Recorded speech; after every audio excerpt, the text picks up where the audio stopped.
Vamos meditar na palavra de Deus?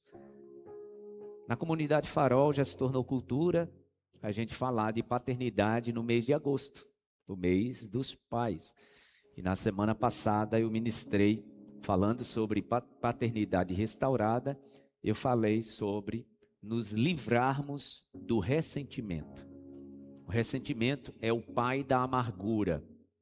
O ressentimento é o pai da amargura, e a palavra do Senhor diz na carta aos Hebreus que quem abriga, quem acolhe a raiz de amargura, ela brota e contamina tudo. Contamina não só a sua vida, contamina o seu ecossistema familiar e de amigos também. Contamina não só você, mas contamina as próximas gerações, como a gente ministrou no domingo passado, né? Esaú, ele abraçou a amargura e não só a sua vida foi contaminada, como seus filhos e seus netos. E isso perdurou, gente, na história de Israel por quase 1000 anos. Geração já nascia amargurada, já nascia com sentimento de dar o troco, com sentimento de vingança. Eu não vou, obviamente, repregar a mensagem de domingo, que você que não assistiu, você pode assisti-la essa semana, está no nosso AP, está no nosso canal de YouTube. Mas eu quero, na mensagem de hoje, que continuamos falando sobre paternidade, eu quero falar sobre a diferença de Esaú, que mesmo depois, eu falei sobre isso, né, gente? Depois, Esaú se arrepende, se reconcilia com seu irmão Jacó, porque o que ele tinha prometido é que iria matar o seu irmão. Lembra o que eu falei?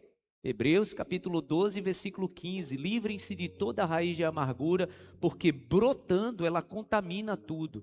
Então, quando Esaú abraçou a amargura, o seu ressentimento, o seu desejo e a sua promessa foi: vou matar meu irmão. Só que depois a gente vê na história que ele se arrepende, ele deixa o Espírito de Deus tratá-lo e ele se encontra com o seu irmão que estava jurado de morte quase 20 anos depois.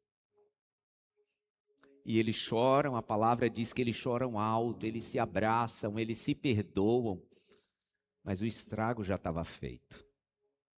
Mesmo depois dele se encontrar com seu irmão, e não aconteceu nenhuma tragédia não, tá, gente? Ele perdoou seu irmão, mas o estrago já estava feito. As sementes que os seus filhos e seus netos tinham recebido da sua amargura durante esses 20 anos, tinham feito um estrago de geração em geração. Por isso tanto ódio dos edomitas, por isso tanta dor dos amalequitas, e foram povos vingativos. Os amalequitas foram conhecidos pelos sábios judeus como o povo que lambe.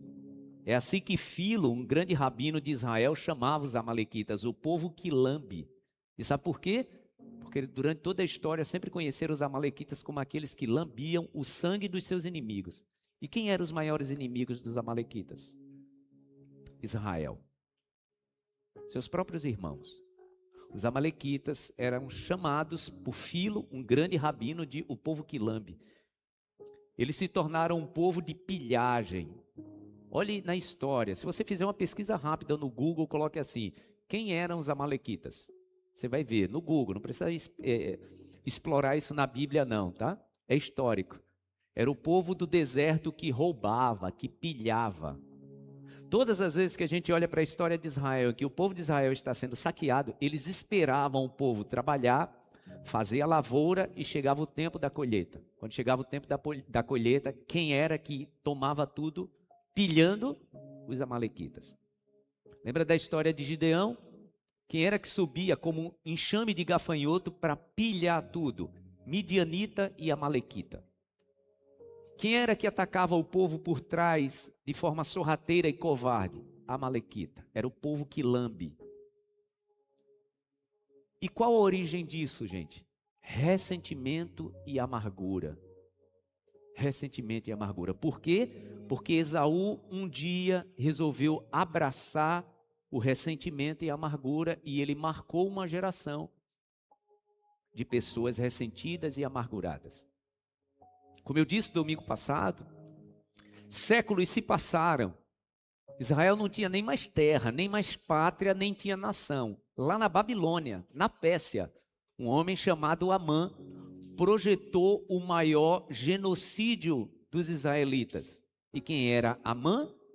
Descendente de Amaleque. Gente, o que o ressentimento e a amargura não causa na vida de alguém?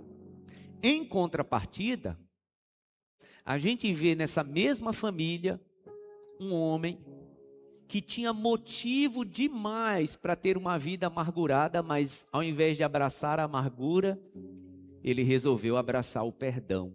Na mesma família, tá, gente? Nós estamos falando sobre o sobrinho neto de Esaú. É sobre ele que nós vamos falar hoje. Nós não estamos falando de famílias diferentes. Nós estamos falando da mesma família. E um dos sobrinhos netos de Esaú, que eu acho, e pela história eu quero que você faça o seu julgamento, eu acho que ele teve muito mais motivo de ser mais amargo do que Esaú. A vida projetou sobre ele mais sofrimento do que Esaú tentava justificar porque que nutriu tanto ódio do seu irmão. É óbvio que durante muito tempo, Esaú ensinou Elifaz, que foi pai de Amaleque, por que ele queria dar o troco no seu irmão. E essa semente ficou plantada. E Esaú tinha seus motivos. Mas quando nós olhamos para esse sobrinho neto de Esaú, eu acho que a vida foi muito mais injusta com ele. E eu acho também que ele tinha todos os motivos para ser um homem amargo, ressentido e guardar rancor. Mas ele não fez isso. Ele decidiu pelo perdão. Ele decidiu pela cura. Enquanto Esaú gerou uma geração de pessoas amargas e ressentidas, e agora eu vou já revelar o nome dele, que eu sei que você já sabe quem é. José gerou uma geração de pessoas saradas, curadas e prósperas. Por quê? Por um simples motivo. Um abraçou a amargura e o ressentimento, o outro abraçou o perdão e o amor. Os dois tiveram problemas familiares crônicos. Os dois tiveram problemas familiares de traição, de dor causada. Os dois tiveram. Um escolheu a amargura e gerou uma geração de filhos e netos amargos. Um também passou por maus bocados. Aliás, eu acho que muito mais maus bocados que Esaú. E ele tomou uma decisão: não abraçarei a amargura. E por causa disso, ele gera filhos e netos prósperos, abençoados, sem histórico de maldição, sem histórico no caráter e na personalidade de maldição. Porque, irmãos, tudo está muito relacionado ao perdão ou à amargura. Olha a vida das pessoas. Olha a vida das pessoas que lhe cercam. Olhe para a vida de uma pessoa. Não que essa pessoa não enfrente lutas, adversidades, tá, gente? Quem perdoou e quem não perdoou vai enfrentar suas adversidades. Mas olhe o resultado. E você vai ver a vida de uma pessoa feliz. A vida de uma pessoa que ultrapassou muitos obstáculos, venceu. Um pai e uma mãe doce, um marido e uma mulher abençoada, abençoado. Olhe, e você vai ver um diferencial. E qual é, pastor? Ou alguém abraçou a amargura ou o ressentimento, ou alguém abraçou o perdão. E esse é o diferencial básico entre Esaú e José. Deixar uma geração sarada e próspera deve ser o propósito de vida de todo pai e de toda mãe. Um dia um neto perguntou para o seu avô: vovô, o que o senhor vai deixar para mim? E o avô disse para esse neto: eu quero deixar para você uma vida que você queira imitar. Eu quero deixar para você uma vida que você queira imitar. Essa é a diferença entre herança e legado. Eu escrevi sobre isso essa semana. Herança é aquilo que a gente recebe, mas a gente não quer imitar a vida. Legado é aquilo que a gente recebe e a gente quer imitar e multiplicar a vida. Essa é a diferença básica, irmãos. E tudo isso está atrelado à paternidade. Esaú deixou uma herança. José deixou um legado. Então, deixar uma geração curada, sarada e próspera deve ser o nosso propósito de vida. Pais e mães, e você que ainda não é pai, não é mãe, esse deve ser o seu propósito de vida. Esaú se agarra ao ressentimento e à amargura, José se agarra ao propósito. E a gente vê isso em suas palavras. José se agarrou ao propósito. Ele tinha muitos motivos para viver uma vida projetando, olha aqui para mim, projetando e planejando dar o troco nos seus irmãos. Mas ele abriu mão disso dizendo, eu me agarro ao meu propósito. Por isso que quando os irmãos pensaram que ele ia se vingar, ele disse, vocês acham que eu estou no lugar de Deus? Eu sei o meu propósito. E eu me agarrei a isso. Quando eu quis fraquejar, eu estava agarrado no meu propósito. Quando eu quis me irar e me vingar de vocês, eu estava agarrado no meu propósito. Essa é a diferença básica, irmãos, para aqueles que se agarram na amargura. E vou repetir nesta manhã o que eu disse domingo passado. Deus não está desprezando o teu sofrimento e a tua dor. Deus não está desprezando as agruras que nós vivemos. Pelo contrário, Ele leva em conta tudo isso. A gente vai ver isso na vida de José. Só que Ele nos dá uma escolha e nos faz tomar uma decisão e Ele não toma por nós. Ele não toma por você, Ele não toma por mim. A decisão é minha e é sua. Ou eu me agarro à amargura, ou me agarro ao propósito. E nós não podemos, irmãos, lavar as nossas mãos em relação àquilo que vai acontecer com os nossos filhos. Porque quando Esaú se reconcilia com Jacó, o estrago já estava feito para os seus filhos e netos. José, quando sofreu todo o massacre, e eu vou colocar assim mesmo, todo o massacre de traição dos seus irmãos, ao invés de se agarrar à amargura, ele se agarrou ao propósito, porque ele pensava, eu necessito deixar uma geração de pessoas curadas. Eu tenho isso como propósito de vida. E eu quero agora pedir licença a você, porque a gente vai abrir um parêntese. A gente vai introduzir dentro da história de José, e eu vou fazer isso rapidamente, a história de um homem que lavou as mãos quando soube que a próxima geração, os filhos que viriam dele, teriam um futuro muito ruim. Ele simplesmente lavou as mãos. E eu quero rapidamente introduzir no meio da história de José, aquilo que aconteceu na vida de Ezequias. Lembra de Ezequias? O rei Ezequias? Ezequias, ele teve um avô que também foi rei em Judá, chamado Jotão. E a Bíblia diz que ele foi um rei muito bom, apesar de ter um pai muito ruim, tá? De Jotão nasceu o pai de Ezequias, um rei chamado Acás. E Acás foi péssimo. Péssimo exemplo de pai, péssimo exemplo de rei, péssimo exemplo de líder. Foi péssimo. Acás foi péssimo. A palavra diz que a sua vida foi uma vida fora do propósito de Deus. Quando Acás morre, Ezequias tinha 25 anos. E ele então assume o trono. Olhou para o exemplo do seu avô e olhou para o exemplo do seu pai. E ele tomou uma decisão. Eu vou seguir o exemplo do meu avô. E a palavra diz que ele foi fiel ao Senhor. Foi um rei íntegro. A Bíblia diz que ele implementou uma reforma em Israel completa. O povo fazia décadas que não servia ao Senhor, nem prestava culto ao Senhor. Ezequias restabeleceu isso. Trouxe os levitas de volta, trouxe os sacerdotes de volta. A palavra diz que os sacerdotes e levitas estavam abandonados. Ezequias restabelece o culto ao Senhor, destrói todos os altares idólatras de Israel, todos os deuses das nações dos cananeus que tinham sido introduzidos no meio do povo. Ezequias elimina e Deus se agrada disso. E a palavra diz que por causa disso, o Senhor o prosperou. Olha o que diz 2 Reis, capítulo 18, versículo 3. Ele fez o que o Senhor aprova, tal como tinha feito Davi, seu predecessor.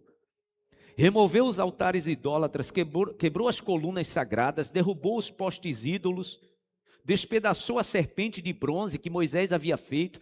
Até aquela época, os israelitas queimavam incenso, ela era chamada Neustã. Lembra da serpente de bronze que Moisés ergueu no deserto, quando o povo estava morrendo, picado de cobra? Depois que Moisés morreu, o povo começou a adorar aquela serpente como se fosse um deus. A palavra diz que Ezequias destruiu. Ezequias confiava no Senhor, o Deus de Israel. Nunca houve ninguém como ele entre todos os reis de Judá, nem antes nem depois dele. Ele se apegou ao Senhor e não deixou de segui-lo, obedeceu os seus mandamentos, os mandamentos que Deus tinha dado a Moisés, e o Senhor estava com ele. Era bem sucedido em tudo que fazia. Rebelou-se contra o rei da Síria e deixou de submeter-se a ele. A palavra diz que Deus prosperou Ezequias por causa da sua postura, não só espiritual, mas como líder. Nessa época que ele não tinha filhos, tá, gente? Ele não tinha filhos. Até que ele ficou doente. Lembra dessa história? Que ele fica doente, fica de cama. Deus manda o profeta Isaías ir visitá-lo. E para surpresa dele, ao invés de ser uma palavra boa, foi uma palavra horrível. Deus disse para ele: dessa cama que você caiu, você não vai levantar, você vai morrer. Era uma palavra de sentença. O profeta Isaías sai e a palavra diz que deitado na cama, Ezequias só vira o rosto para o canto da parede e faz essa oração: meu Deus, tenha misericórdia. O Senhor tem visto que eu tenho sido um homem fiel. E ele usa os argumentos dele, né? Tenho sido fiel ao Senhor. Eu tenho sido um líder diferente do que o meu pai foi. E ele faz sua oração, pede misericórdia. E a palavra diz, gente, que imediatamente Deus responde. O profeta Isaías nem tinha saído do palácio. Deus disse para ele: volte e diga a Ezequias que eu ouvi a oração dele.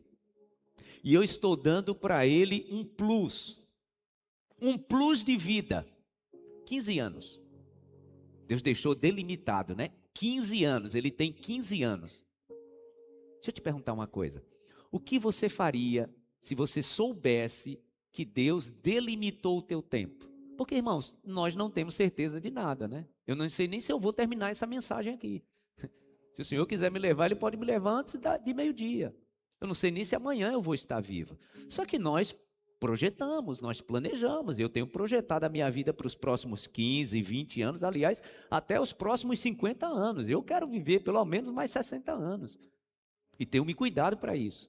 Agora imagina, se Deus chega para você e diz assim: olha, você só tem 15 anos. O que você faria? Irmãos, quando nós sabemos que temos pouco tempo, sabe o que a gente faz? A gente se esforça para fazer valer o que Deus nos deu. Fazer valer esse plus que o Senhor nos deu. A palavra diz que quando Ezequias morreu, dentro dessa janela, né, nesse plus de 15 anos que Deus lhe deu, o filho dele, Manassés, começou a reinar, e Manassés tinha 12 anos. Então faça as contas, tá? Isso quer dizer que quando Ezequias estava dentro da janela do plus de 15 anos, 3 anos depois, nasce Manassés. Só que aconteceu um problema aí nessa janela. Lembra o que eu disse? Que Deus o prosperou. Antes, Ezequias era aterrorizado pelos reis da Babilônia e da Síria. Ah, eu esqueci de dizer. Um dia o rei da Síria fez uma ameaça a ele. Inclusive mandando uma carta dizendo para ele: olha, o que eu fiz com o rei de Samaria, o que eu fiz com o faraó no Egito, você acha que eu vou fazer diferente com você? Você está confiando em quem? Você está confiando no seu Deus? Olha quantos deuses os egípcios têm. Você está confiando em quem? E a palavra diz que essa carta ameaçadora chega nas mãos de Ezequias. Sabe o que ele faz? A Bíblia diz que ele pega essa carta, entra dentro do templo do Senhor, se ajoelha, e a palavra diz que ele mostra a afronta do rei da Síria, dizendo: olha, Senhor, o que ele está dizendo? Eu não posso aceitar isso. E a palavra diz que ele ora. Naquela noite, Será que o homem tinha oração forte? O homem estava jurado de morrer. Faz uma oração, Deus diz que ele vai viver mais 15 anos. A palavra diz que depois que ele apresenta as ameaças de Senaqueribe, o rei da Síria, naquela noite, naquela mesma noite, Deus não manda 2 anjos não, tá, gente? Deus não manda 3 anjos. A palavra diz que Deus manda um anjo. Exatamente para humilhar o rei da Síria. É tipo assim, eu não vou nem usar meu arsenal todo, manda um anjo. E a palavra diz que aquele anjo, único anjo, elimina naquela noite 185 mil homens, um único anjo.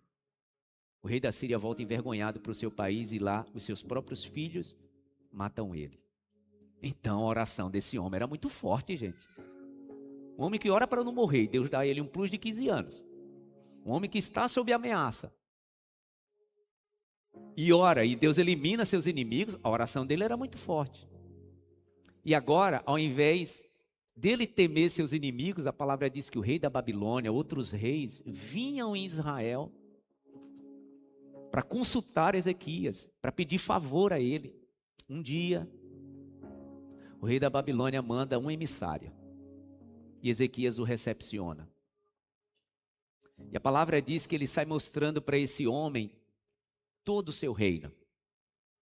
Mostra o que tinha no templo do Senhor. Imagina um templo que naquela época era todo de ouro. A palavra diz que ele entra no tesouro real e mostra tudo para aquele homem. Vai nos lugares secretos onde tinha o arsenal de guerra e mostra tudo para aquele homem. E o homem vai embora. Quando o homem acaba de sair, o profeta Ezequias chega e pergunta para ele: Ezequias, quem era esse aí? E ele diz: era um emissário do rei da Babilônia. E olha, gente, que ele fala isso todo empolgado. Irmãos, uma das armadilhas do ser humano quando Deus está lhe abençoando é a vaidade. Quando nós somos vencidos pela vaidade, a gente começa a expor a nossa vida para gente que tem interesse escuso de se aproximar de nós. Cuidado. Tem gente que está se aproximando de você não porque quer louvar a Deus e aplaudir o que Deus está fazendo na sua vida. Às vezes é só para observar. E Deus manda o profeta Ezequias dizer isso para... O profeta Isaías, dizer isso para Ezequias. Por que você fez isso? Por que você expôs tanto a sua vida?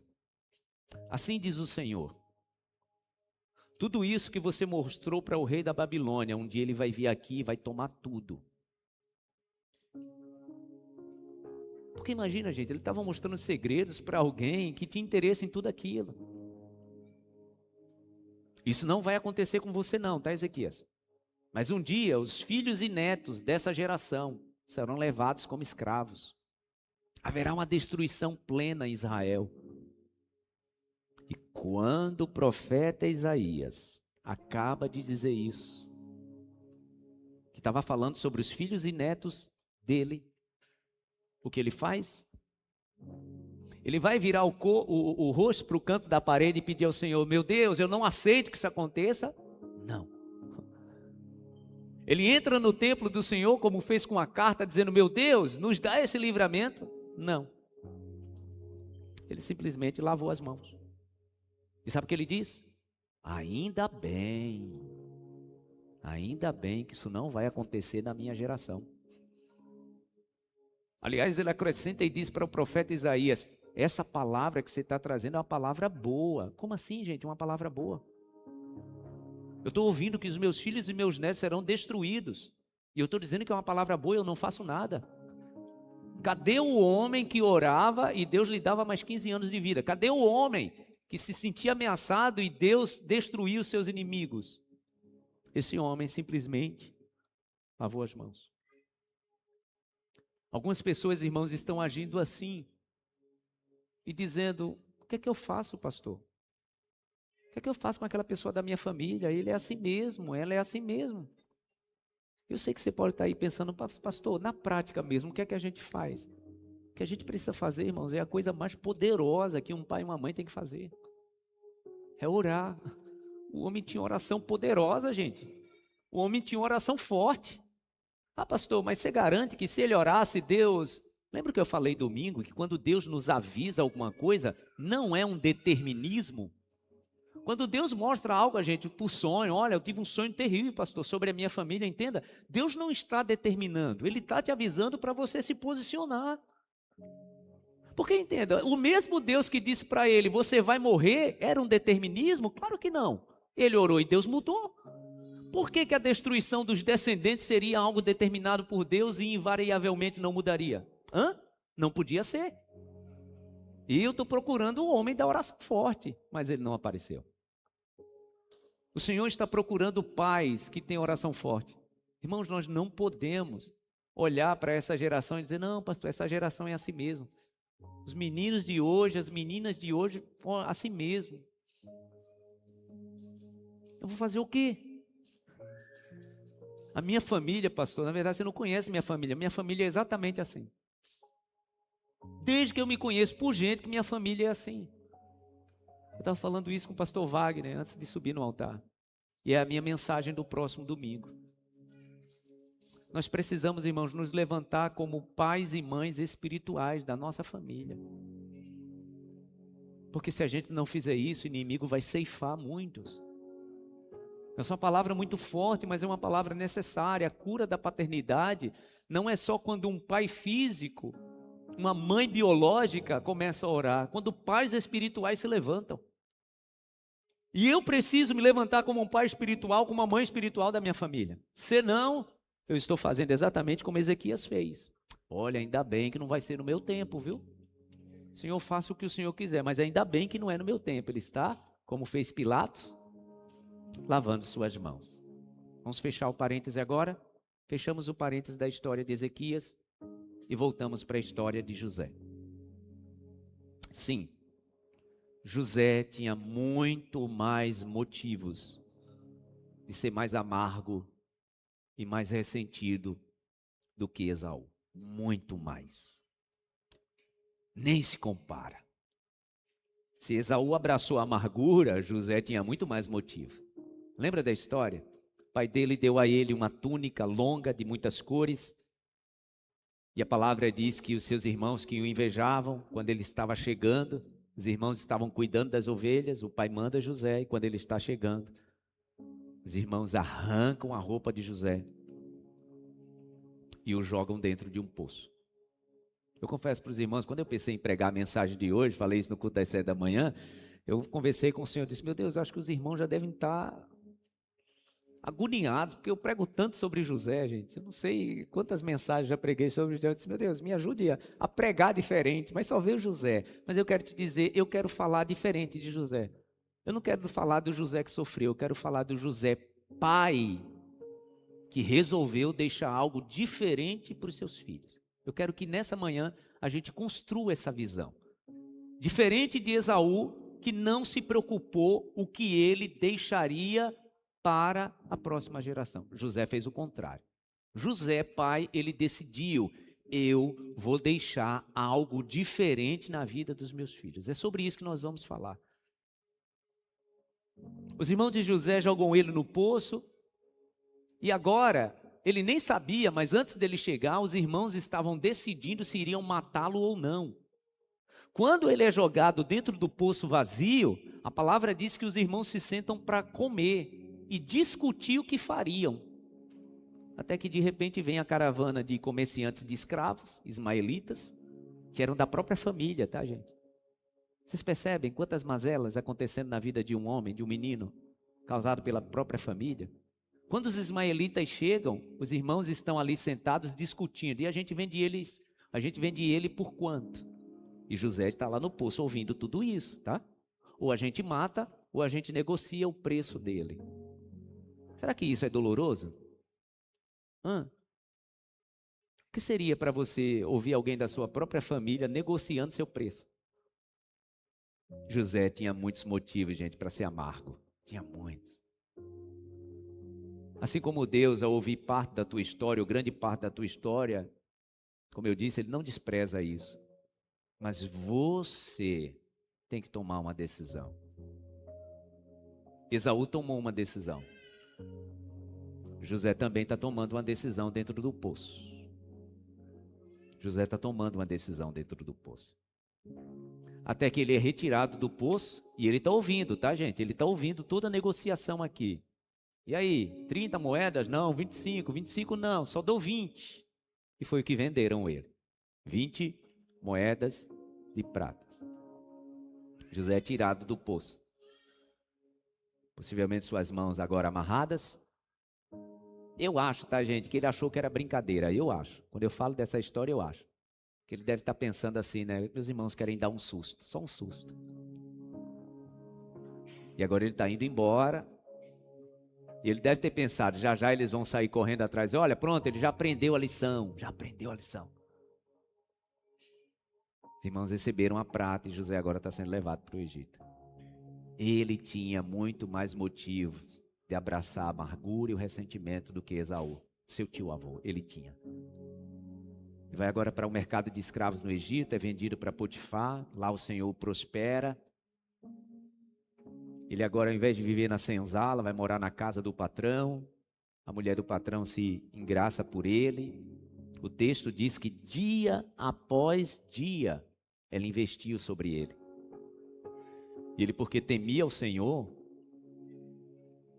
e porque ele não tinha abraçado a amargura, porque, irmãos, pessoas amarguradas se aproveitam das outras pessoas. José não era amargurado.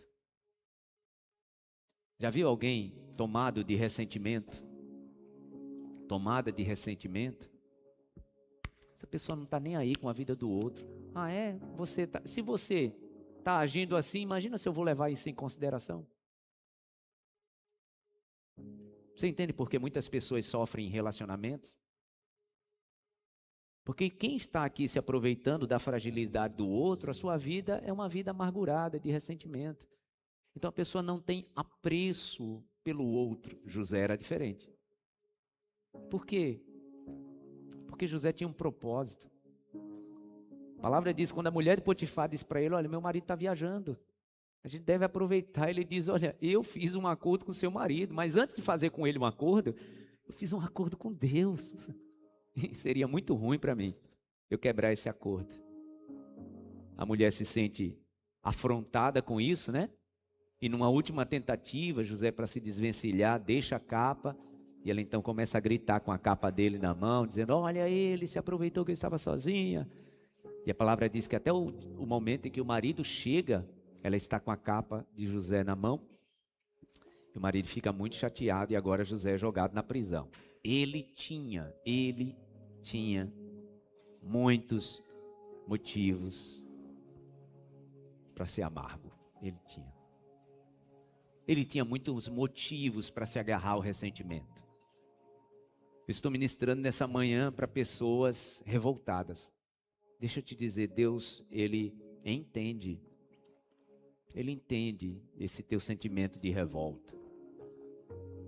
Pessoas amargas, irmãos, não conseguem mais confiar em ninguém. Aquilo que a pastora Joyce Meyer diz, né? Pessoas amargas sempre fazem os votos secretos. Já viu como é voto secreto? Nunca mais ninguém faz isso comigo. Nunca mais eu entrego meu coração a ninguém. Nunca mais eu confio em ninguém. Eu terei até relacionamentos, mas serão rasos. Eu terei até relacionamentos, mas serão superficiais. Irmãos, tem pessoas que hoje estão casadas, estão vivendo dentro de uma aliança de casamento, mas não querem se apegar. E sabe por qual motivo? Às vezes não é conscientemente um motivo ruim, mas é um motivo às vezes de preservação. Tem gente que está no modo preservação na sua vida. Eu chego, mas não chego tanto. Por quê? Porque olha o que os meus irmãos já me fizeram. Olha o que eu sofri de traição aqui na casa do meu patrão. Então, é o meu modo preservação. Mas quando a gente olha para a vida de José, gente, José ele estava apegado ao propósito. A palavra diz que quando ele chega na prisão, um tempo depois, 2 homens chegam lá e eles eram do alto escalão do faraó. Homens que trabalhavam no alto escalão do palácio. E obviamente foram para a prisão, que a palavra diz que José não foi para a prisão comum. A palavra diz que José foi para a prisão onde ficavam os oficiais do rei. E por quê? Eu tenho 2 hipóteses. Ou porque o Potifar não acreditou muito na conversa da esposa, tipo assim, eu não posso jogar esse menino lá para sofrer todo tipo de... Ou porque José tinha segredos, né, de ter ouvido em casa e tinha esse cuidado aí em relação a ele estar perto de um oficial tão próximo do rei. Mas o certo é que a palavra diz que é jogado na prisão o copeiro e o padeiro do rei. E um dia, Olha o que gente que foi curada e que não é amarga, como é que age, tá, gente? Um dia, tanto o padeiro quanto o copeiro tiveram um sonho. E eles acordam aflitos. E a palavra diz que quem percebeu no semblante deles que eles não estavam bem foi José. Eles não acordaram contando o sonho. Foi José que percebeu. Porque quando você decide abraçar o propósito e não a amargura, você se preocupa com os outros. As pessoas amargas, irmãos, não estão nem aí com o que está acontecendo na vida de quem está perto. Aliás, algumas pessoas deixaram de viver relacionamentos abençoadíssimos, exatamente por esse modo preservação. Esse modo preservação. Não posso confiar, não posso me entregar muito, não posso me afeiçoar muito sentimentalmente. José não, José era o contrário. Quando ele percebia alguém que não estava bem, ele chegava lá e dizia: posso te ajudar? Aí os homens contaram o sonho. José os ajudou, interpretou o sonho deles. O sonho de um era que ele morreria, o sonho do outro é que ele seria restituído ao palácio. José aproveita, já que tinha ajudado ele, né? E diz: olha, quando você chegar lá, lembre de mim, eu estou aqui injustamente. E ele diz para José: eu vou lembrar de você. E a palavra mostra que ele esqueceu durante 2 anos. José fica naquela prisão ainda 2 anos, debaixo de uma falsa acusação, vivendo uma injustiça. Ah, irmãos, ele tinha muitos motivos para ser amargo. Ele tinha muitos motivos para ser amargo. A palavra diz que nesse tempo, sabe o que aconteceu? Ele era um homem tão abençoado, apesar das mazelas que a vida, porque eu anotei aqui, né, nas minhas anotações, eu coloquei que a vida se encarregou de amargar a vida de José, mas ele não deixou. Essa é a diferença de uma pessoa próspera e de uma pessoa ressentida. Porque, deixa eu te dizer uma coisa, tem pessoas que até estão indo bem na vida, tá, gente? Mas não são prósperas. Porque prosperidade está em outro nível. E todas as vezes que a Bíblia relata o delinear da vida de José, a palavra diz que ele prosperou. Ele prosperou na casa de Potifar, na prisão. O carcereiro ficou tão à vontade com ele, porque ele era tão gente boa. Porque gente curada, gente sarada, gente que abraçou o perdão, gente, acaba se tornando uma pessoa muito afável, amável. A palavra diz que o carcereiro pegou a chave e entregou na mão de José. E ele era quem cuidava dos presos. Gente, o homem estava preso injustamente. Tinha agora a chave da prisão e ele não fez montim. Ele não fez montim. Já percebeu que gente que faz motim sempre é gente amarga? Gente que faz fofoca sempre é gente amarga? Gente que está sempre se preocupando sobre as mazelas na vida dos outros, sem levar em consideração a dor do outro, sempre é gente amarga? José não. O homem tinha a chave da prisão e continuava lá, fazendo o seu, todos os dias. Por quê? Porque ele se apegou ao propósito, e a gente vai ver isso. Ele se apegou ao propósito.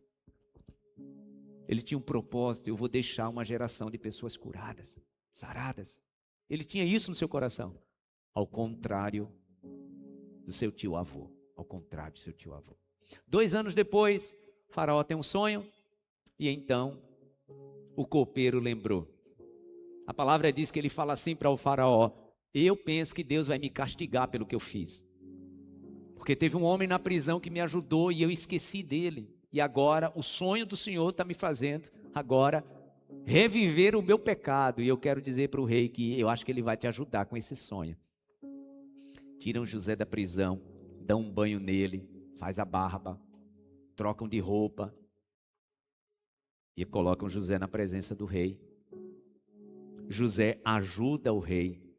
Gente, uma pessoa abençoada e apegada ao propósito, sempre, onde chegar, vai ajudar e abençoar quem está por ali. Sempre, sempre.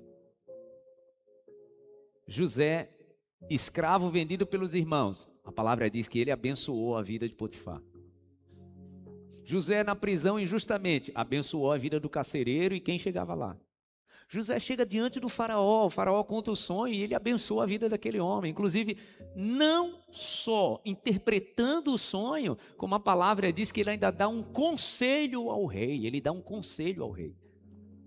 Depois de interpretar o sonho, ele diz: eu acho que o rei deveria agir assim, assim e assim. O rei fica encantado e diz para ele: quem é que eu mais vou encontrar com essa capacidade e com esse espírito? Como diz os jovens, né? Farmou aura. Eu acho que José farmava aura demais, viu, gente? Porque o moleque era demais. Onde ele chegava, ele farmava aura. Cadê a juventude aí? O homem era demais. Onde ele chegava, ele mudava o ambiente. Eu gosto demais de gente que venceu a amargura. E onde chega, pastor, a gente não tem sangue de barata não, pastor. A vida é dura, você tem suas histórias. Se a gente sentar 10 minutos, eu conto também as minhas. E Deus vai considerar a tua história e a minha também. Mas nós temos que fazer, irmãos, uma escolha. Nós temos que tomar uma decisão. Esaú tomou a decisão dele. José tomou a decisão dele. Vocês percebem? Nós estamos falando da mesma família. Um tomou uma decisão, o outro tomou outra decisão. Qual é a decisão que você toma? O que você decide entregar para aqueles que virão de você? O que decide entregar? Eu estou ministrando nessa manhã para pessoas que o teu pai e tua mãe entregaram dentro do casamento deles, e isso transbordou para a sua vida, algumas coisas que não foram muito boas. Isso te fez sofrer muito. Mas você, o que você decide transbordar para a vida de seus filhos? Porque eu ainda não fiz a leitura que eu deveria ter feito no início, porque eu vou fazê-la agora. Porque a palavra diz que agora o faraó coloca José na segunda posição em governo, em domínio no Egito. Ele se torna o governador. O faraó tinha essa autoridade. E naquela época, tá, gente, os casamentos precisavam ser politicamente adequados. Então, quem escolheu a esposa não foi José. A palavra diz que o faraó deu a ele como esposa Asenate, que era filha de Potífera, sacerdote de On. Nós não estamos falando de um sacerdote de Deus. Ainda nem existia sacerdócio, ainda nem tinha nação de Israel.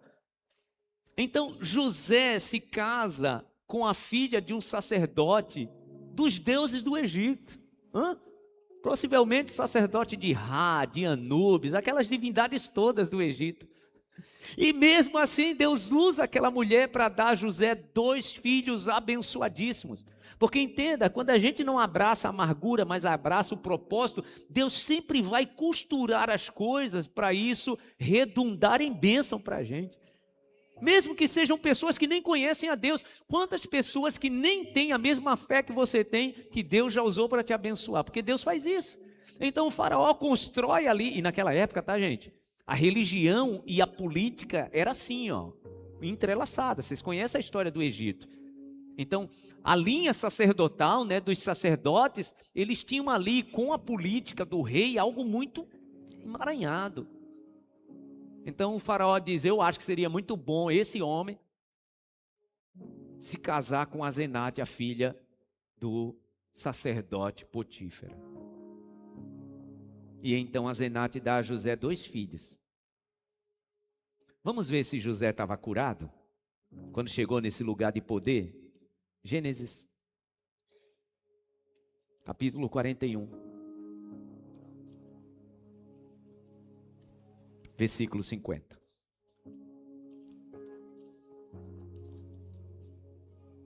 Diz assim a palavra: antes dos anos de fome, Asenate, filha de Potífera, sacerdote de On, deu a José 2 filhos. Agora José se torna pai.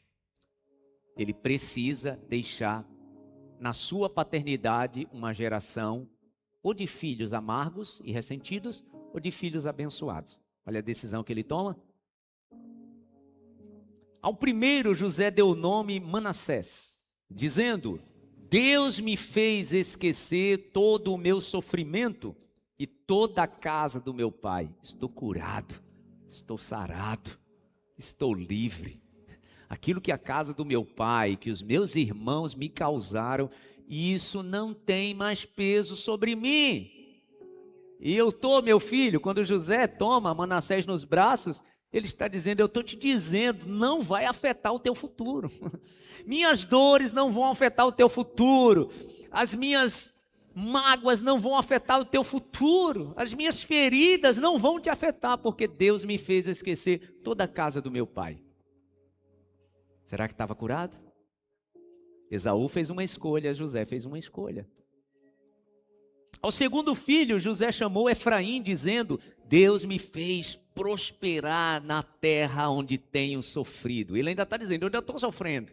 Entendam, irmãos, José aqui não está sendo uma pessoa insensível, não. Ele está dizendo, eu sei o que é sofrer. Eu sei o que é ser traído. Eu sei o que é ser menosprezado pelos irmãos. Eu sei o que é receber falso testemunho. Eu sei o que é sofrer injustiça. Mas eu tomei uma decisão. E a minha primeira decisão é, eu perdoo. Deus me faz esquecer, porque perdoar é esquecer. Não, pastor, mas eu já perdoei, mas não consigo esquecer. Eu sempre explico, né? Que esse esquecimento aqui é uma decisão de não doer mais, não dói mais. O que essa pessoa me fez não tem mais poder sobre a minha vida. Não define mais as minhas decisões. Eu olho para as cicatrizes, né? E eu digo, olha, foi doloroso demais. Mas não precisa continuar doendo. Lembra o conceito que eu trouxe sobre ressentimento domingo passado? Ressentimento é ressentir a dor. É visitar a dor sempre. Tem gente que está fazendo isso todo o tempo, né? Perdão é diferente. Perdão é olhar para as cicatrizes e dizer, doeu muito, mas não dói mais. Não dói mais. É como eu olho para as minhas cicatrizes hoje, tá? Há 20 anos, essas cicatrizes que eu tenho na minha mão, no meu corpo, doíam demais. Não dói mais. Nem quando eu comento, não dói mais. É isso que o perdão faz.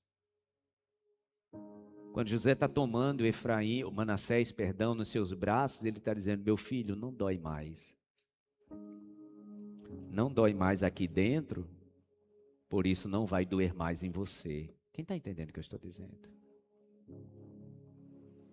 Será que você pode pedir ao Espírito Santo para poder repetir essa palavra, essa frase nessa manhã? Meu Deus, me ajude para que não doa mais aqui dentro. Para que não doa mais na minha filha. Quando a minha filha decidir casar, que não doa mais nela.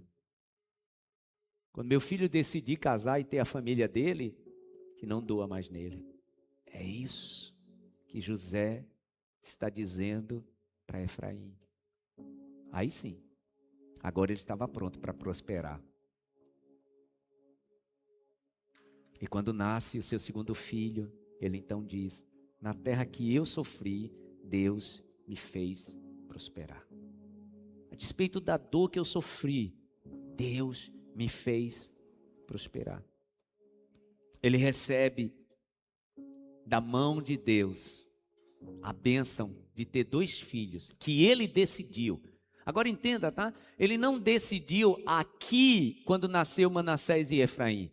Ele já tinha decidido isso no poço. Isso aqui não vai me definir.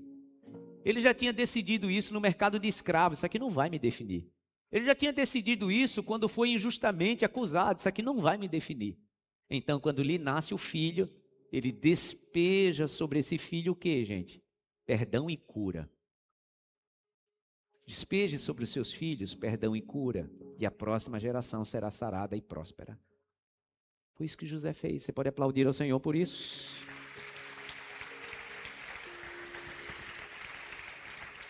Quem não é vencido pela amargura, deixa um legado de boas sementes. Quem não é vencido pela amargura, deixa um legado de boas sementes. Agora, José era o Todo-Poderoso, tá, gente? O homem era o manda-chuva. Segunda maior autoridade do Egito. E então, como vocês conhecem a história, passaram-se os 7 anos de fartura, agora chegaram os 7 anos de escassez. E os irmãos de José vêm no Egito para comprar comida. José os reconhece de cara. E a palavra diz que demora um tempo, então ele se revela. Eu sou José, o irmão de vocês, que vocês venderam para cá como escravos. Os irmãos estão petrificados de medo. Os irmãos estão amedrontados demais. Qual era o sentimento deles? Agora ele vai se vingar. Porque eles tinham parado na história, né? Eles tinham parado na amargura deles. José não, José já estava em outro nível, porque gente curada, meu irmão, sempre está à frente. E a palavra diz que quando os irmãos estão ali prostrados diante dele, ele declara, as suas palavras são declaratórias, ele dizendo: eu me apeguei todo esse tempo ao propósito. Por isso que a ferida que vocês me causaram não me domina. Por isso que a dor que vocês me provocaram, ela não me domina, porque eu sempre me apeguei ao propósito. Na vida de algumas pessoas, irmãos, tem gente que ainda tem autoridade. Sabia disso? Quando você se abraça à dor e à ferida que te causaram, essa pessoa até hoje ainda tem autoridade sobre você. Tuas decisões são pautadas em cima daquilo que você quer que a pessoa veja. Meu irmão, tem gente que Deus abençoou e essa pessoa está bem, essa pessoa está pensando em algum dia encontrar com alguém para mostrar para a pessoa. Está vendo que apesar de você, essa pessoa ainda tem poder sobre você. É o filme que eu sempre falo que eu assisti um dia, que dois amigos tinham brigado ainda na infância, ali adolescência, né? E um tinha feito algo muito feio com o outro, e esse nunca tinha perdoado. Tempo depois, os dois já são adultos e eles se encontram. E esse, de forma muito sarcástica e perversa, chega para ele porque percebeu que ele carregou durante todo esse tempo amargura e ressentimento, e diz para ele: eu moro aí dentro e não pago aluguel. Imagina o quanto é triste isso. A pessoa que feriu ainda ter domínio sobre as minhas decisões. José, quando disse para os seus irmãos que vocês me fizeram, na verdade nem foi vocês, nem foram vocês, foi Deus. Deus tinha um propósito, Deus me mandou na frente de vocês para que eu preservasse até a vida de vocês, do meu pai, para que eu preservasse a vida de muitas pessoas. Você entende uma pessoa que tem o coração apegado no propósito e não na amargura? Eu quero te convidar para a gente fazer essa penúltima leitura. Gênesis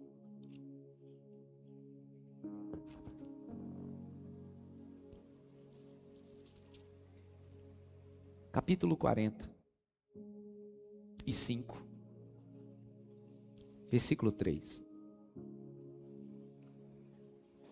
Então disse José a seus irmãos: eu sou José, meu pai ainda está vivo? Mas os seus irmãos ficaram tão pasmados diante dele, que não conseguiam responder-lhe. Cheguei mais perto, disse José a seus irmãos. Quando eles se aproximaram, disse-lhes: eu sou José, seu irmão, aquele que vocês venderam ao Egito. Agora não se aflijam, nem se recriminem, por terem me vendido para cá, pois foi para salvar vidas que Deus me enviou adiante de vocês. Já houve 2 anos de fome na terra, e nos próximos 5 anos não haverá cultivo nem colheita.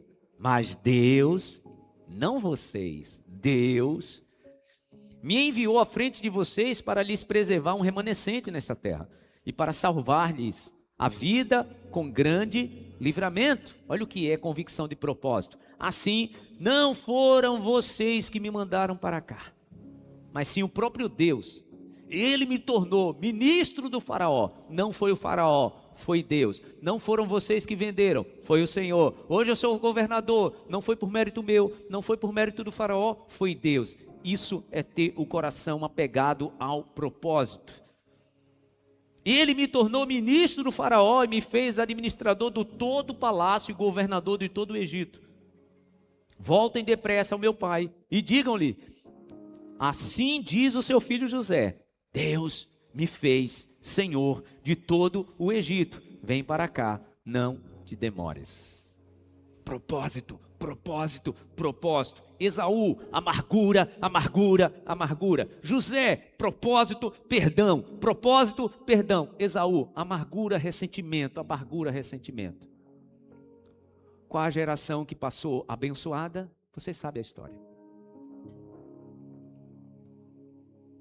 E nós precisamos tomar uma decisão, irmãos, de não fazermos como fez Ezequias. Porque olha o que eu vou te dizer, sobre cada família existe uma sentença maligna estabelecida. Alguns chamam isso de maldição hereditária. E muitas pessoas me perguntam, pastor, mas existe isso mesmo de maldição hereditária? Eu sempre digo, gente, analisando Ezequiel capítulo 18, e eu recomendo que você leia esse capítulo muitas e muitas vezes. Ezequiel capítulo 18. A minha interpretação sobre maldição hereditária é que maldição hereditária é uma sombra que paira sobre famílias. Por exemplo, vamos analisar aqui a história de Ezequias. O avô de Ezequias, Jotão, foi um bom homem, apesar do seu pai. Ou seja, o bisavô de Ezequias foi um péssimo homem, um péssimo pai e um péssimo rei. Ezequias decidiu seguir não o exemplo do seu pai, mas o exemplo do seu avô, e prosperou. Só que o filho de Ezequias, eu não terminei essa história, né? Desculpa, às vezes o pastor, gente, se perde em meio de tanta história que eu vou abrindo tanta janela que me esqueço. O filho de Ezequias começou a reinar com 12 anos. A Bíblia descreve assim, ó, Manassés mesmo. Foi o pior rei que Israel teve. Está descrito. Ele tem a categoria de pior rei de Israel. Isso não está na Bíblia, mas está na tradição judaica. Sabe quem foi que matou o profeta Isaías, que ajudou tanto Ezequias? O filho de Ezequias. A tradição judaica diz que o profeta Isaías, ele morreu cerrado ao meio. Manassés mandou colocá-lo dentro de um tronco oco e o cerrou ao meio. Por quê? Porque ele se levantou como profeta, dizendo para ele, você está fazendo errado. Seu pai andou certo, rapaz. É mais ou menos assim, né? Tenha vergonha na sua cara. Como você pode ter recebido tanto? Agora, por que isso, gente? Por que o filho de Ezequias, ele foi tão diferente do pai? Porque eu sempre digo que maldição sobre as famílias é uma sombra que paira. E quando é que essa sombra não prevalece? Quando alguém se levanta as mãos e diz, não comigo, não com os meus filhos. Ezequiel capítulo 18 explica isso.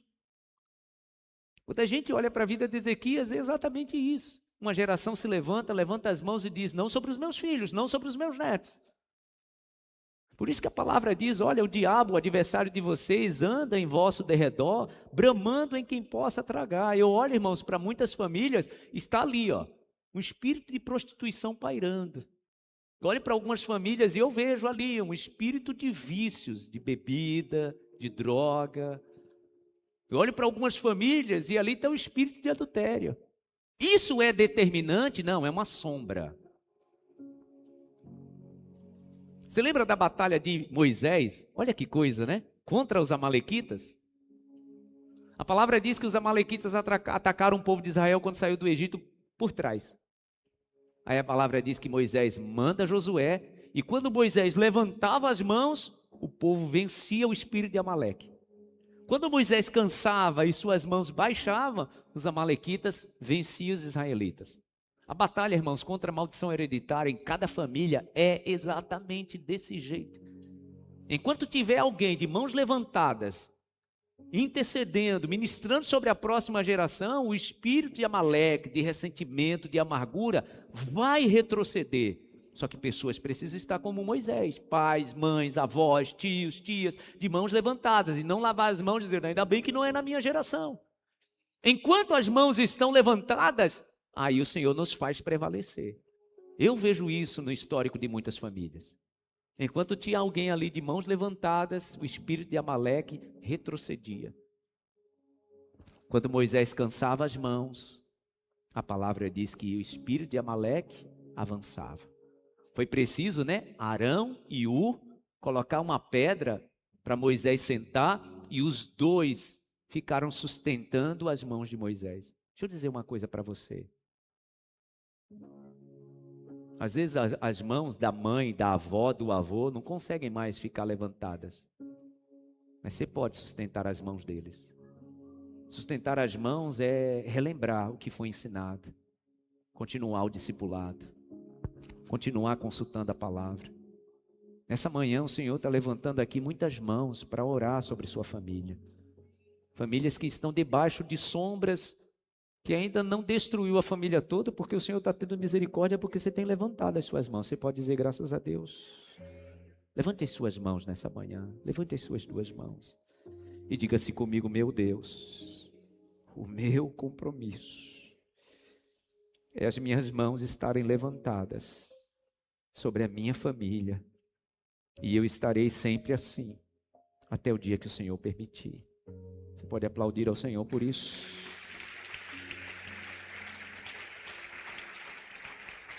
Mãos levantadas, joelhos dobrados e mãos levantadas. Você está entendendo? Joelhos dobrados, mãos levantadas. O espírito de Amaleque retrocede. É assim que Moisés fez, é assim que nós faremos, no nome de Jesus. Amém?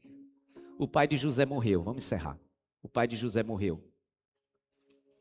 Os irmãos então pensaram, né? Ele não se vingou, porque o pai estava vivo. Agora que o pai morreu, ele deve ter guardado algum tipo de temor para não ter se vingado, porque tudo que a gente fez com ele, para esse cara aí não fazer nada com a gente, com medo de aparecerem na presença de José, a palavra diz que eles mandam um mensageiro dizendo para ele: olha, o pai morreu, e ele fez um juramento com você que você cuidaria de nós, não nos faria nenhum mal. E a palavra diz que depois que esse mensageiro foi levado até José, eles mesmos vieram, com esposas, filhos, e todos se prostraram diante de José, dizendo para ele: nós somos teus escravos, pode fazer com a gente o que você quiser. José olha para eles e deve ter pensado, né? Vocês não entenderam nada. Vocês não compreendem nada de propósito. Gênesis capítulo 50, e eu quero que você vá para essa leitura, é a nossa última. Capítulo 50 de Gênesis, versículo 18. Depois disso, seus irmãos também foram, prostraram-se diante dele e disseram: seremos teus escravos. José lhes respondeu: não tem mais. Por acaso estou no lugar de Deus? Por acaso estou no lugar de Deus? Certamente planejaste o mal contra mim, porém Deus o transformou em bem, para fazer o que se vê neste dia, ou seja, conservar muita gente com vida. Agora não tem mais. Sustentarei a vós e a vossos filhinhos. Assim ele os consolou e lhes falou ao coração. Gente curada, gente que não se apega à amargura e ao ressentimento, fala ao coração. Os irmãos entendem aquilo que eu disse, que pessoas amarguradas não querem se apegar, pessoas amarguradas não querem elo, não querem vínculo, não querem aliança, e não é por mal, não é premeditado, é medo de sofrer novamente, é medo de novamente receber aquilo que recebeu antes. A palavra diz que José falou ao coração dos seus irmãos, ao coração, porque gente curada de propósito se une em propósito, se une em propósito. Eu gostaria de ministrar muitas outras coisas que eu sei que o Espírito Santo, pois eu orei por isso, tem ministrado ao teu coração. Mas eu quero ministrar nessa manhã sobre você que está casada, você que está casado. O Senhor lhes deu uma aliança. O Senhor lhes deu um propósito de viverem juntos. E essa aliança, ela precisa ser vivida de forma integral. Ela não pode ser pela metade, ela não pode ser superficial. E repito, irmãos, tem pessoas que vivem no modo preservação. Sempre o dispositivo de segurança está na mão. Essa pessoa começa a se perceber que está entrando num certo nível de intimidade, essa pessoa aperta o botão. aí se afasta. Modo preservação. José não. José estava dizendo que, olha, estou no lugar de Deus. E falou aos seus irmãos. É isso que a palavra diz em Malaquias 4:6, né? Para que viesse a restauração, o coração dos pais precisavam se voltar para o coração dos filhos, o coração dos filhos se voltar para o coração dos pais. Eu encerro começando a mensagem do próximo domingo, que será a nossa última mensagem sobre paternidade. O pai de José e dos seus 11 irmãos já tinha morrido. Quando a palavra diz que José lhes falou ao coração, sabe o que a palavra está dizendo? José está agora se tornando o pai espiritual daquela família. Isso é poderoso demais, gente. O pai espiritual, sabe por quê? Antes de Jacó morrer, como fez Abraão e como fez Isaac, ele agora vai abençoar os seus filhos. Então ele chama Rubem, chama Simeão, chama Levi, chama Judá, Isacar, Zebulon, Dan, Azé, Naftali, chama todo mundo, Benjamim, e abençoa todos. Mas sabe quem ele não chamou para abençoar? José. Você sabia disso? Que José não foi chamado para ser abençoado? Todos receberam a bênção. Rubem, Simeão, Levi, Judá, Isacar, Zebulon, Dan, Naftali, Azé, Benjamim, todos. José não. Sabe quem foi que veio no momento da bênção? Manassés e Efraim. Isso é poderoso demais. José recebe uma bênção dupla. Se a gente olha para as tribos de Israel, não existe a tribo de José. Existem as tribos dos seus 2 filhos. Porque pessoas amargas, irmãos, sempre vão perder. Pessoas abençoadas, prósperas e que abraçaram o perdão e o propósito, sempre vão multiplicar. Quem recebe a bênção, a palavra diz que é Manassés. Quem recebe a bênção é Efraim. A palavra diz que Jacó abençoa os filhos de José. E eles recebem a porção que deveria ser de Rubem, tá? Quando Jacó abençoa Manassés e Efraim, a bênção que era do mais velho, passou para eles 2. A palavra diz isso. Rubem não recebeu a bênção de mais velho. Nem José recebeu, né? Mas ele viu ali os seus 2 filhos prostrados. E o seu pai os abençoando. E José realizado, né? Porque pai que tem esse entendimento, mãe que tem um entendimento da bênção da paternidade, da bênção espiritual, vão ver os seus filhos sendo abençoados e vão perceber, essa bênção chegou de forma dupla. Eu quero profetizar isso nessa manhã, que você vai ver os seus filhos abençoados, você vai ver os seus filhos prósperos, você vai ver os seus netos prósperos. Eu quero declarar nesta manhã que toda sombra de maldição sobre a sua família, o Senhor faz cair por terra no nome de Jesus. A bênção dupla chega sobre a sua casa por decisões que você está tomando nessa manhã. No nome de Jesus, tome decisão de perdão, tome decisão de reconciliação, e o Senhor trará sobre a sua vida essa bênção dupla no nome de Jesus. Obrigado, meu Deus. Obrigado, meu Deus. Obrigado porque sobre as nossas vidas está essa bênção dupla e nós recebemos. Nós recepcionamos essa bênção sobre as nossas vidas. Obrigado por cada pai, por cada mãe, por cada avô, por cada avó, que nessa manhã recepciona a bênção do Senhor e toma decisões importantes, decisões, meu Deus, que vêm do mais profundo do coração. E eu te agradeço por essa bênção dupla que é ministrada nesta manhã sobre nós. Ainda veremos o favor do Senhor sobre a nossa família. Repreendo toda sombra de maldição sobre cada família, meu Deus, no nome de Jesus. Eu não quero saber qual é o histórico que veio se repetindo sobre essa família. Eu quero ministrar sobre a história que vai acontecer daqui para frente, porque nós entregamos a nossa vida aos pés da cruz de Cristo. Nós fomos lavados pelo sangue de Jesus. O Senhor perdoou os nossos pecados. O Senhor sarou as nossas feridas. A tua palavra diz que o Senhor levou sobre si todas as nossas enfermidades. O Senhor levou sobre si as enfermidades emocionais dessa tua filha e desse teu filho. Há uma cura nos pés da cruz.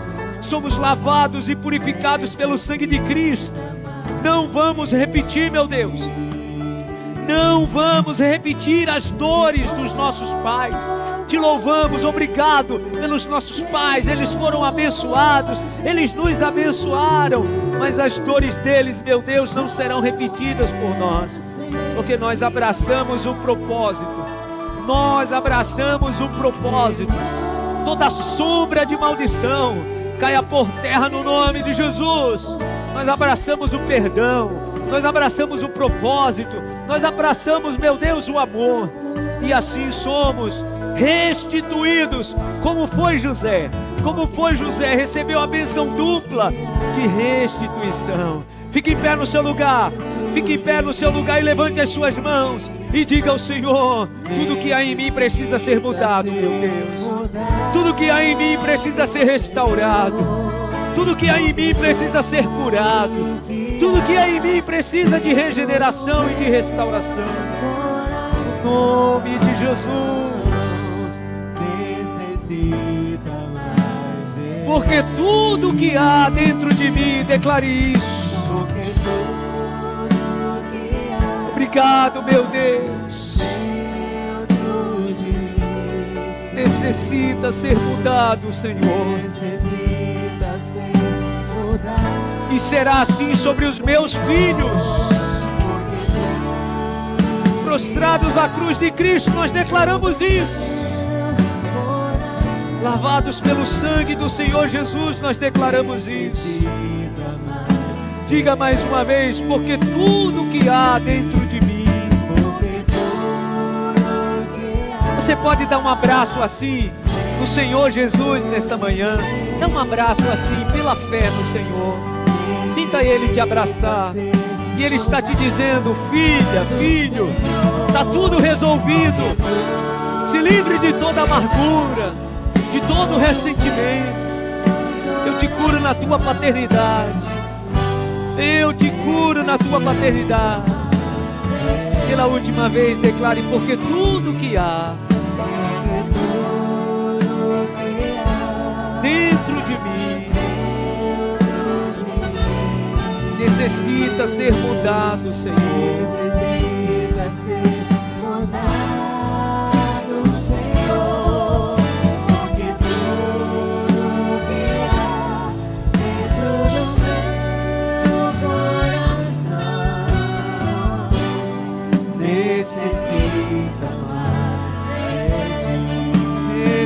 Necessita mais de ti. Necessita mais de ti.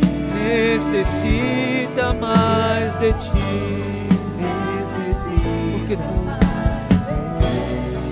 Porque tudo que há, vamos declarar: porque tudo que há dentro de mim. Obrigado, meu Deus. Obrigado por essa cura que vem sobre nós nesta manhã. Se há alguém aqui que quer entregar a vida para Jesus, alguém aqui que quer aceitar Jesus como Senhor e Salvador, eu quero convidar você a vir aqui diante do altar e nós vamos orar por você. Você que quer entregar a sua vida para Jesus, você que quer aceitar Jesus como teu único, suficiente Salvador e quer que Ele te cure e te restaure plenamente. Ele é quem conhece a tua história. Ele mais do que você conhece a sua história. E Ele está te chamando para esse encontro inevitável. Ele vai ter que acontecer. Ele está te chamando hoje para te restaurar e te curar. Então você que está cantando essa canção, mas ainda não tomou essa decisão publicamente de entregar a vida para Jesus, Ele está te chamando. Você que deseja tomar essa decisão, venha diante do altar do Senhor. Glória a Deus, glória a Deus. Glória a Deus, tem mais, tem mais, tem mais. O Senhor está te curando nessa manhã. O Senhor está te restaurando nessa manhã. O Senhor está te restaurando, restaurando a tua história, mudando a tua história. Venha para Jesus. Oh, abra o seu coração e diga: Jesus, eu quero essa cura. Eu quero essa restauração, essa reparação na minha história. Oh, meu Deus.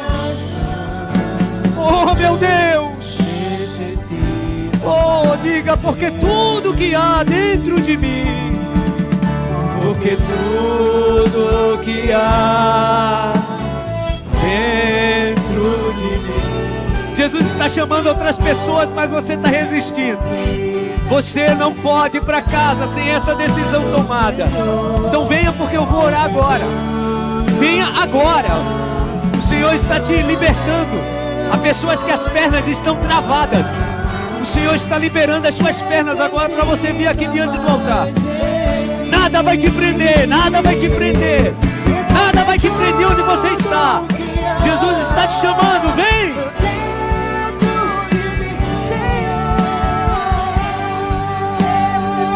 Eu creio, meu Deus. Eu creio, meu Deus. Eu creio, meu Deus. Eu creio, meu Deus. Eu creio. Bendito é o nome do Senhor. Vocês que estão aqui na frente nessa manhã, eu quero pedir que vocês levantem a mão direita e façam comigo essa oração. Digam assim comigo: Senhor Jesus, muito obrigado. Eu abro meu coração e te recebo como meu único e suficiente Salvador, pois eu sei que o Senhor, que conhece a minha história, nesta manhã está mudando completamente a minha história. Eu abro meu coração, recebo Jesus Cristo como meu único e suficiente Salvador. Me arrependo dos meus pecados. Escreva o meu nome no livro da vida e escreva, a partir de hoje, uma nova história na minha vida e na minha família. No nome de Jesus. Amém e amém. Estenda as mãos para cá. Nós abençoamos, meu Deus, tuas filhas e teus filhos. Uma nova vida, uma nova história começa a ser escrita hoje, neste dia, cheia do Espírito Santo. Que o Espírito Santo de Deus venha e repouse e traga uma nova história, um novo tempo, no nome de Jesus. Declaramos isso para a glória do teu nome. Escreva os seus nomes no livro da vida. Essa é a nossa oração, no nome de Jesus. Amém, amém e amém. Deus abençoe, Deus abençoe. Parabéns pela tua decisão. Deus abençoe pela tua decisão. Deus abençoe, glória a Deus, glória a Deus. Deus abençoe pela tua decisão. Deus abençoe pela tua decisão. Deus abençoe, Deus abençoe, Deus abençoe, Deus abençoe sua vida pela tua decisão. Amém. Obrigado, meu Deus. Obrigado, meu Deus. Necessita mais de ti. Porque tudo que há, diga isso. Porque tudo que há dentro de mim necessita ser mudado, Senhor.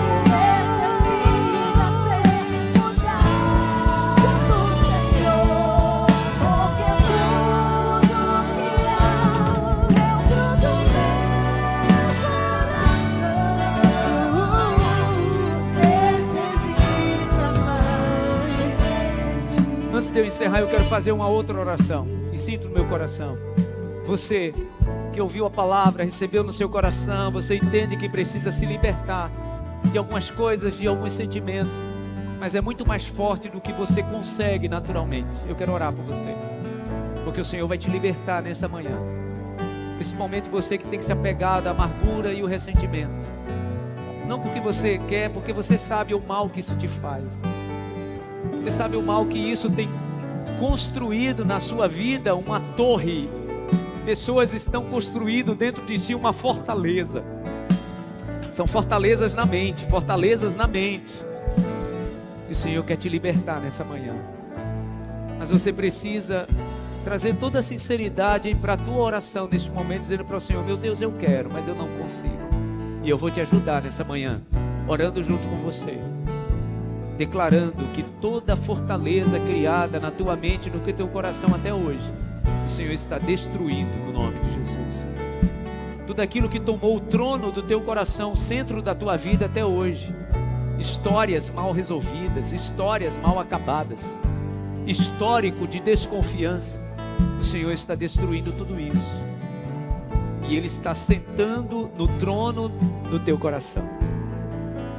O Senhor está sentando no trono do teu coração, para construir uma história de propósito, não de mágoa. uma história de perdão e de propósito, não de feridas, não de ressentimento, não de amargura, no nome de Jesus. Aí mesmo no teu lugar, você que precisa receber essa libertação nos teus sentimentos, peça isso ao Senhor. Oramos nesta manhã, meu Deus, declaramos essa bênção de cura no nome de Jesus. Pessoas que entendem a palavra, querem receber esse perdão, mas não conseguem.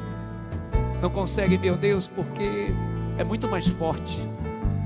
A dor foi tão profunda que às vezes superficialmente isso parece ter sarado, mas lá no profundo, só esse teu filho e essa tua filha sabe o quanto dói. Mas o Senhor é o Deus que sara, o Senhor é o Deus que cura, o Senhor é o Deus que restaura, o Senhor é o Deus que liberta, o Senhor é o Deus que substitui as feridas, meu Deus, por novos sentimentos. Eu declaro isso. É uma manhã de cura, é uma manhã, meu Deus, de restauração e de libertação. Novos sentimentos, novos pensamentos. Toda sombra de maldição que sempre acompanhou, que caia por terra no nome de Jesus. Porque uma nova história, um novo tempo, um tempo de cura, e o amor de Deus é derramado. É o amor que vem, meu Deus, e batiza, e encharca, e restaura completamente, no nome de Jesus, para que viva uma vida plena, abundante, próspera no nome de Jesus. É isso que declaramos para a glória do teu nome. Eu declaro isso por pessoas que estão sendo libertas agora, meu Deus, libertas de toda amargura, de todo ressentimento. Eu declaro isso na autoridade do nome de Jesus. Os filhos estarão curados, os netos estarão curados, os bisnetos estarão curados, porque entrou Jesus nessa história, entrou o sangue de Cristo nessa história, entrou, meu Deus, a redenção e a graça redentora, entrou nessa família, para a glória do teu nome, para a glória do teu nome, para a glória do teu nome. Celebramos nessa manhã a cura que vem dos céus sobre nós, toda libertação no nome de Jesus. Obrigado, meu Deus, obrigado, obrigado, obrigado. Te agradecemos. Obrigado por essa manhã tão especial. No nome de Jesus. Amém e amém. Aplauda ao Senhor bem forte. Glória a Deus. Vamos para casa em paz. Obrigado, meu Deus, te agradecemos por essa manhã de milagres, essa manhã de cura, essa manhã de restituição, de restauração. Leva-nos em paz para os nossos lares. Obrigado por tudo aquilo que é ministrado sobre as nossas vidas e tudo aquilo que vai perdurar sobre nós. Obrigado por essa unção, meu Deus, que é liberada sobre cada lar, sobre cada família, sobre cada casamento, sobre cada relacionamento. Obrigado, te agradecemos. E eu declaro essa bênção, a bênção sobre os pais, a bênção sobre os filhos, a bênção, meu Deus, sobre a família, no nome de Jesus. Obrigado porque saímos daqui certos de que estamos levando o nosso milagre para os nossos lares. Leva o teu povo em paz, que seja uma semana muito abençoada, no nome de Jesus. Que a graça do Senhor e Salvador Jesus Cristo, o amor de Deus, o nosso eterno Pai, a comunhão e a consolação do divino e eterno Espírito Santo esteja e permaneça sobre todos, hoje e sempre. Amém, amém e amém. Aplauda ao Senhor bem forte. Deus abençoe, vou em paz, um ótimo almoço, bom final de tarde. Deus abençoe seu domingo, sua semana. Deus abençoe sua família.